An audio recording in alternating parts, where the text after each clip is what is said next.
ನಮಸ್ಕಾರ ವೀಕ್ಷಕರೇ, ಇದು ಸತ್ಯ.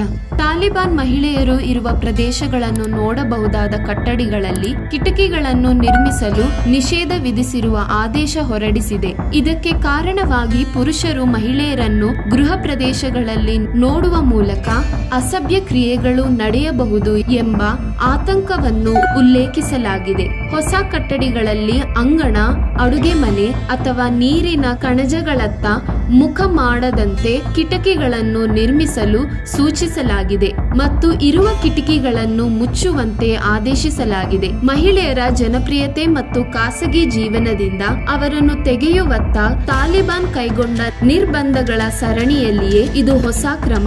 ಶಿಕ್ಷಣ, ಉದ್ಯೋಗ ಮತ್ತು ಸಾರ್ವಜನಿಕ ಸ್ಥಳಗಳಿಗೆ ಪ್ರವೇಶವನ್ನು ನಿರ್ಬಂಧಿಸಿರುವ ತಾಲಿಬಾನ್ ನೀತಿಗಳನ್ನು ಅಂತಾರಾಷ್ಟ್ರೀಯ ಸಂಸ್ಥೆಗಳು ಲಿಂಗ ಅಪಾರ್ಥೈಡ್ ಎಂದು ಕರೆದಿದ್ದು, ಮಹಿಳಾ ಹಕ್ಕುಗಳ ಮೇಲೆ ಗಂಭೀರ ಪರಿಣಾಮ ಬೀರಬಹುದೆಂದು ಎಚ್ಚರಿಸಿದ್ದಾರೆ.